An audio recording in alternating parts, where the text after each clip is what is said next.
Хайырлы иртә, эфирда яңалыклар тапшыру, студияда Ания Габадуллина безнең бүгенге чыгарылышта.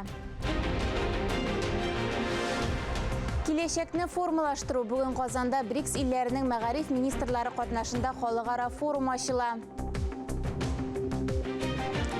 Мин авылда калам, Кукмара районының Вахитов исемендәге хуҗалыгында шулай дип уйлаучы яшьләр саны торган сайын арта.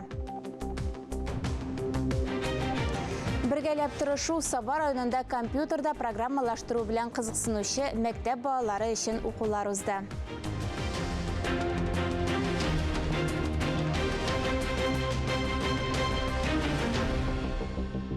Чыгарылышыбызны һава торышы белән башлыйбыз. Бүген 10 июньдә аязучан болытлы һава 26 градуска кадәр исселек саклана. Көндез урыны белән кыска вакытлы яңгыр булырга мөмкин. Бүген Татарстан Республикасы Дәүләт Советы рәисе Фәрит Мөхәммәтшин катнашында БРИКС илләренең мәгариф министрлары очрашуы һәм киләчәкне формалаштыру исемле халыкара мәгариф министрлары форумы ачыла. Исегезгә төшерәбез, БРИКС уеннарын ачу чарасы 12 июньгә билгеләнгән. Яңалыклар чыгарылышын даими сәхифә белән дәвам иттерәбез. Татарстанда нәшр ителүче газета журналларга күзәтү белән журналист Миңназым Сәфәров. Хайырлы көн, мөхтәрәм телевизор караучылар. Татар матбугаты нинди тормыш белән яши дигән сорауга бергәләп җавап эзләүне дәвам итик. Лимонадлы Сабан туен сагынам. Архивтагы аклы каралы фоторәсем белән башланган язманы Шәһри Казан газетасы беренче битенә чыгарып биргән. Әйе, элегрәк конфет пернектә тәмлерәк иде, тауларда биегрәк, урманнарда куйрак иде дигән фикер йөртүче картаю билгесе инде ул. Безнең халыктагы кеше картайса яшь чагын сөйләр, эт картайса арт санын сөйләр дигән әйтем тик торганнан гына тумагандыр. Инде Сабан туена кайтсак, ул һәр заманда үзенчәрәк. Көн сайын тәм-тым ашап үскән балага синең лимонадың ниде, әтәш конфетың ни. Алар бүген Сабан туйга ярып чыккан әти-әниләреннән һәм әби-бабаларыннан меңәр сумнар белән исәпләнгән заманауи уенчыклар алдыра. Күңелне куандырганы шул, электән килгән сөлгежү бәйрәмен җиренә җиткереп башкаручы авыллар бүген дә бар икән. Газета шундыйларның берсе Мамадыш районындагы Арташ авылындагы турындагы язманы бастырган. Ватан Татарстан газетасы да татарның иң кадерле саналган, көтеп алынган борынгыдан килгән бәйрәмнең асылы турында тәфсилле язма бастырган. Кайда кайсы артист күпмегә килүе белән кызыксынган халыкка Сабан туйның төп билгесе, йола билгеләре кирәкме? Аларда нинди мәгънәләр яшерелгән дигән җитди сорауларга җаваптарга тырышкан газета хәбәрчесе. Әйе, адәм баласы югалган нәрсәләрнең кадерен соңрак аңлый шул. Монда инде соң булса да уң булсын дип әйтәсе кала. Быел 4 айда илдә 550 меңнән артык яңа машина сатылган. Узган елның шушы ук чоры белән чагыштырганда бу 71%-ка күбрәк дип белгечләр. Апрель айында иң күп сатылган Lada автомобильләре 12 елгы рекордлы яңарткан. Кытайда җитештерелгән машиналар да безнекеләрдән калышмый икән. Автомобиль базарының җанлануына нәрсә сәбәпче? Бәяләр кая бара? Ватан Татарстан хәбәрчесе әнә шул сорауларга җавап эзләгән. Язманы укыганнан соң мондай фикергә киләсең. Әдәм баласы зарлана үзенең матди хәленең ни дәрәҗәгә җиткәнен дә чамаламый башлый. Ләкин монда бер нечкәлек бар. Кемнеңдер ирәсе сыек, кемнеңдер инҗесе вак. Барысы да бар шикелле. Эше дә, ашы да, торыр җире дә, тик бушап калган йортларны тутыр кешесе, эшләп торган цехларга эшчесе, авылга җан өрүче бала чагасы гына юк, дип башлана газетадагы соңару дигән язма. Баксаң, рәхәтләнеп яшәр һәм эшләр өчен барлык шартлар тудырылган авылларында киләчәге бик үк өметле түгел икән бүген. Бу районның Исәк авылындагы тормышны күреп кайткан журналист шундый нәтиҗәгә килгән. Нишләмәк кирәк? Без бит бер чиктән икенче чиккә тайпылып яшәргә күнеккән илдә яшибез. Бездә башта авылның тамырын кыртканчы тырышалар, аннары шуны аңлый башлаганнан соң авылны саклыйбыз дип чара күрергә керешәләр. Нәтиҗәдә эшнең чара күрүдән узган икәнлеге аңлашыла.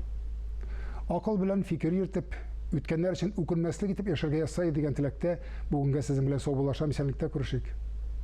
Мин авылда яшәргә телим. Күпләр мул тормыш эзләп зур шәһәрләргә чыгып киткәндә, хуҗалыкларда эштә калучылар да бар. Сүз сәләтле һәм максатчан яшьләр турында Кукмара районыннан әзерләнгән репортажда аларның үзләрен күрербез. Авыл җирендә менә дигән условиялардагы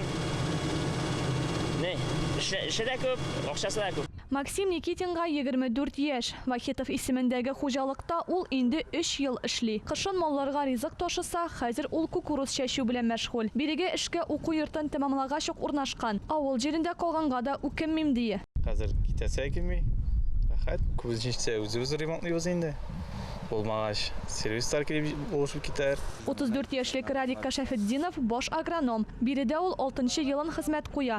Тәҗрибәсендә җитәрлек күләмдә җыярга өлгергән. Башлаганда, конечно, авыррак инде, уку бер практика икенче бер дигәндәй, укып кына кайтып бөтен нәрсәне белеп тә бетереп булмый. Менә ул вакытта инде бар абыйлар, шулар белән киңәшләшеп Читтән бәхет эзләмәскә кирәк, дие тәҗрибәле тракторчы Василий Иванов. Вахитов исемендәге хуҗалыкта ул инде башкалар өчен үз кешесенә әверелгән. Авыл җирендә хәзер барлык мөмкинлекләр дә бар дип саный. Хәзер мөмкинлекләр яхшы ачылды инде.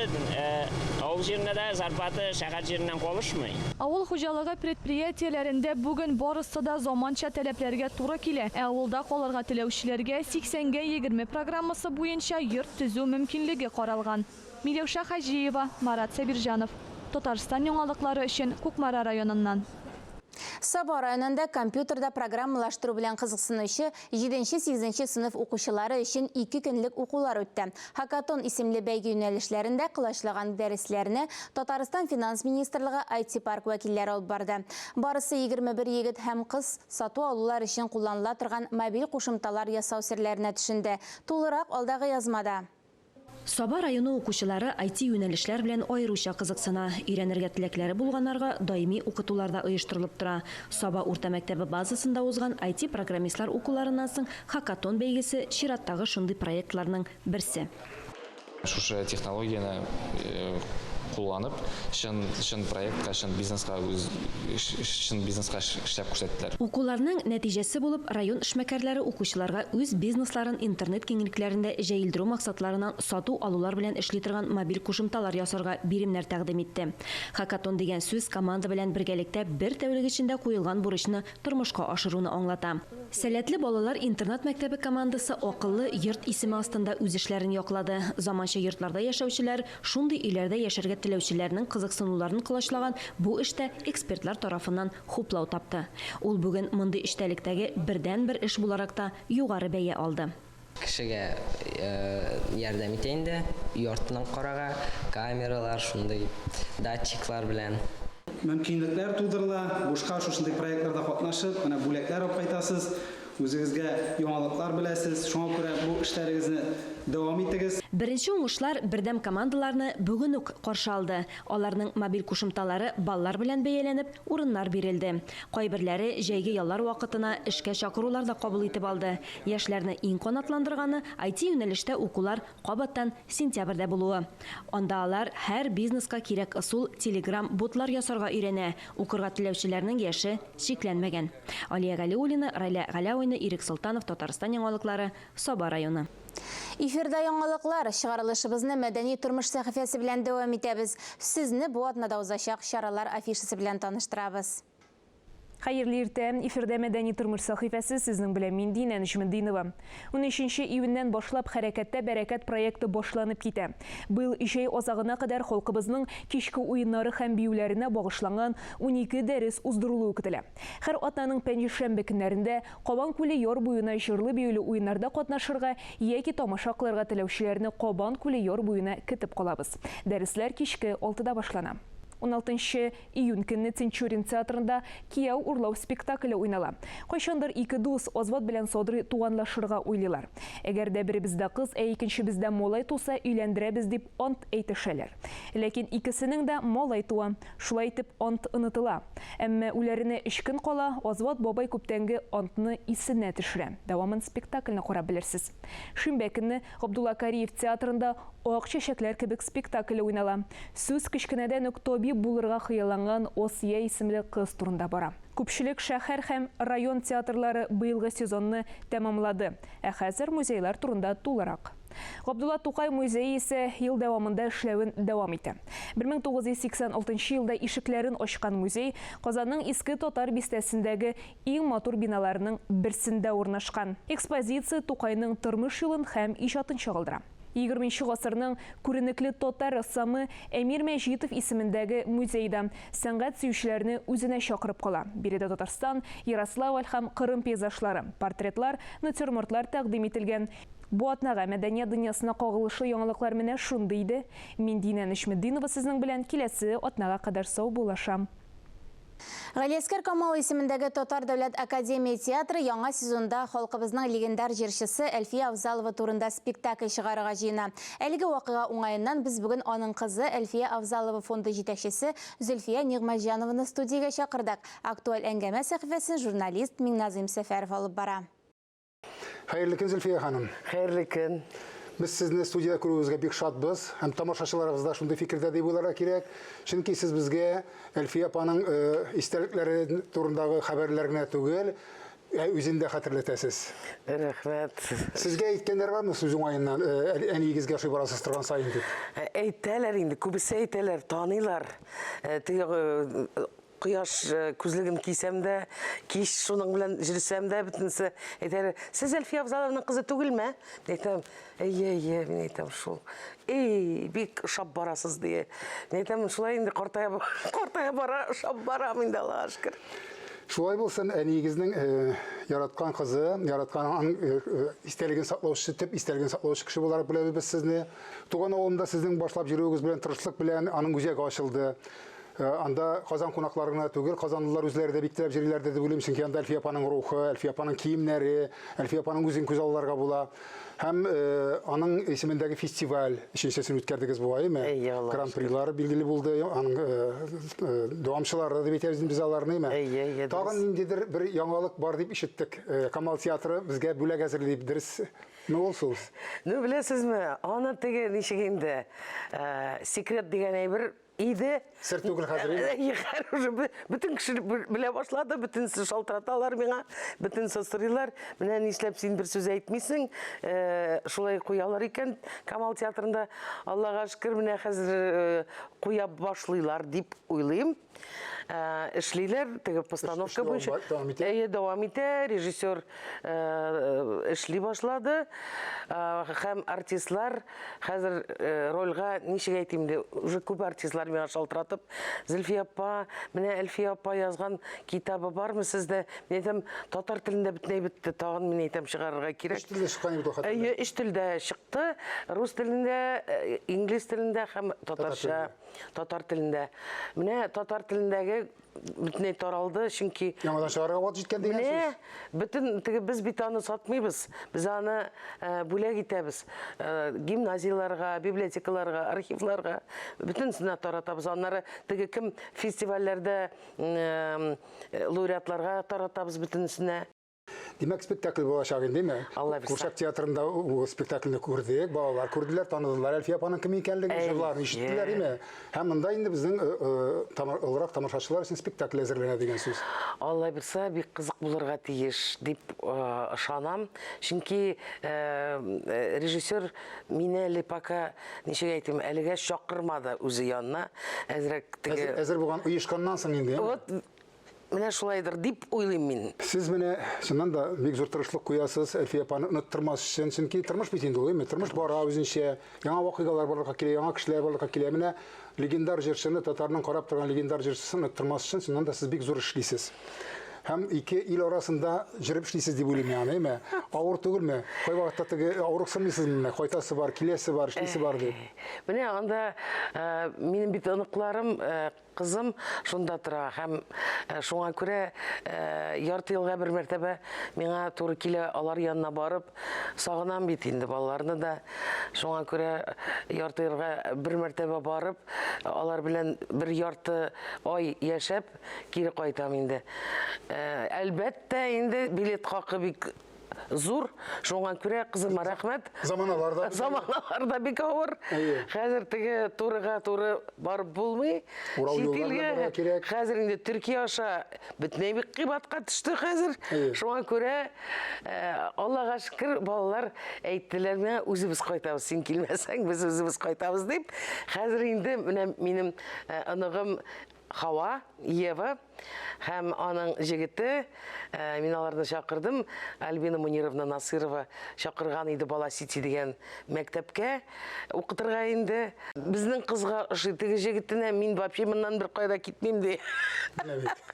Менә мин әйтәм, Америкага баралар безнекеләр, булар монда кайталар. Күрмәгәннән күрәсе килә. Вот. И мин Аллаһ бирсә өметләнәм, минем кызым икенче ыныкларым белән монда кайталар. Бүген сөйләшкән сүзләребез дә Әлфия апаның рухына ирешсен, рухы шат булсын. Без аны ынтасы кешеләр түгел, татарның ынтасан шәхсе түгел ул. Шуңа күрә сезгә дә бу эшегез өчен бик зур рәхмәт. Татарстанның халык язучысы Габдулла Тукай исемендәге дәүләт бүләге лауреаты Әмирхан Еникинең тууына быел 115 ел тулды.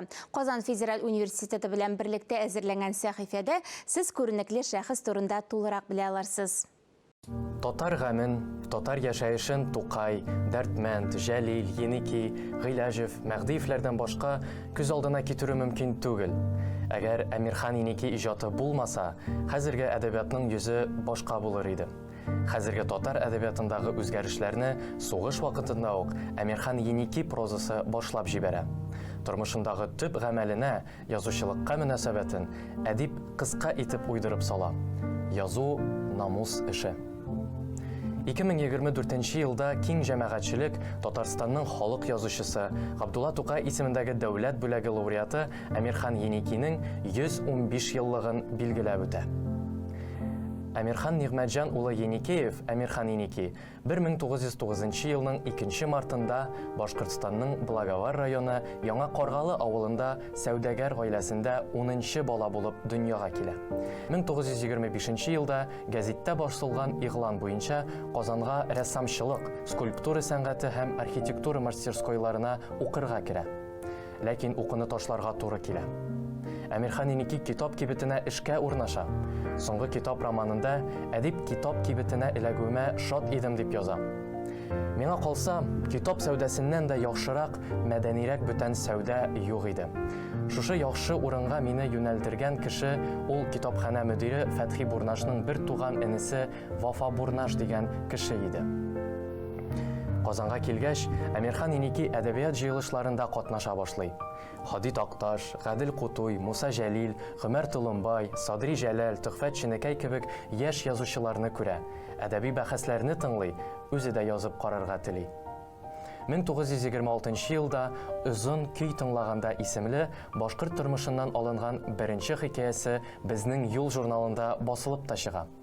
Безнең юлда минем Озын көй тыңлаганда дигән беренче зәгыйфь кенә әйберем басылып чыкты.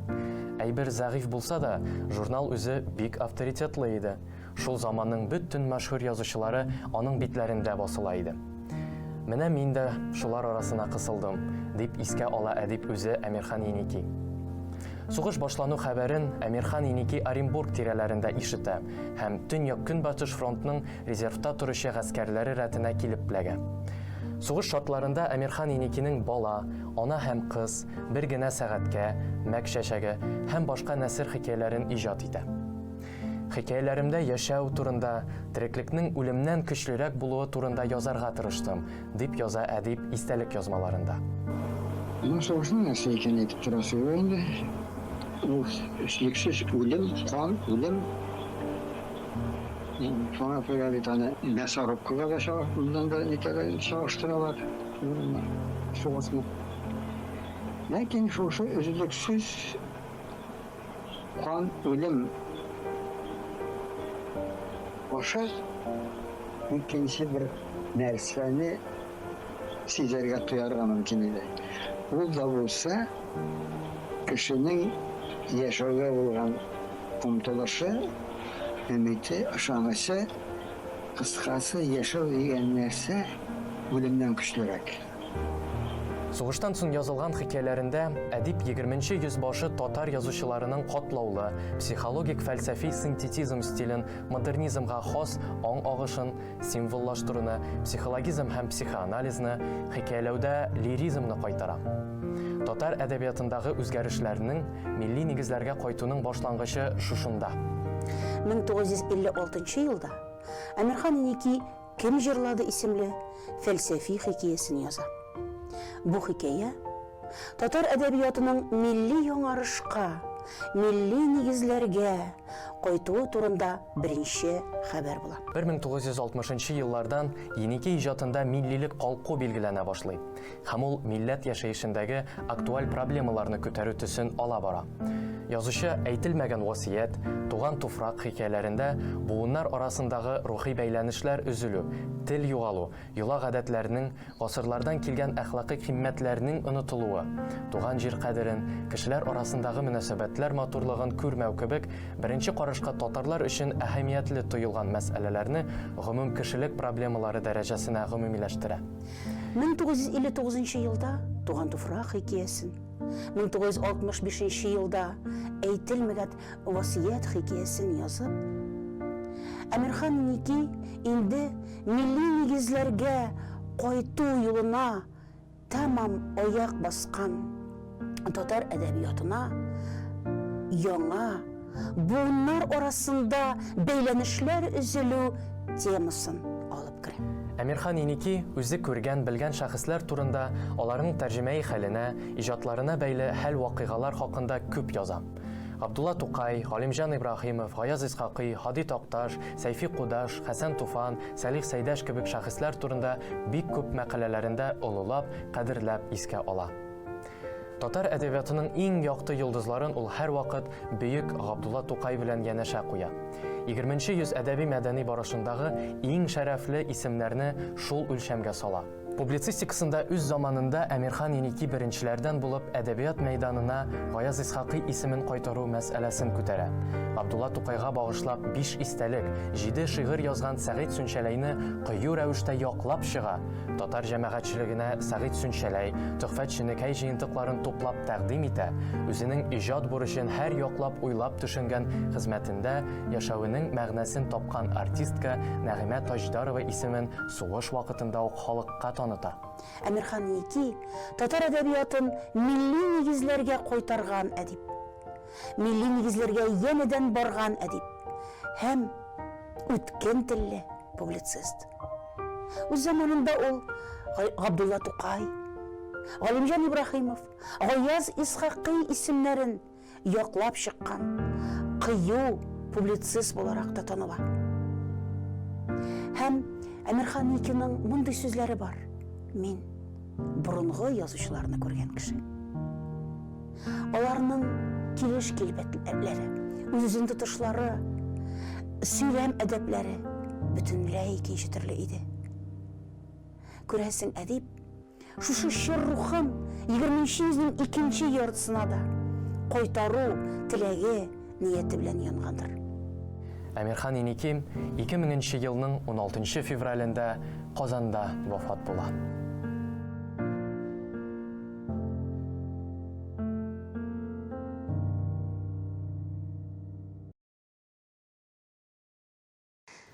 Хөрмәтле телевизор караучылар, бүгенге чыгарылышыбыз тәмам. Яңалыклар иҗат төркеме сезнең белән сау булашабыз. Яңа башланган эш атнасы уңышлы булсын, сәламәтлек һәм иминлек сезгә.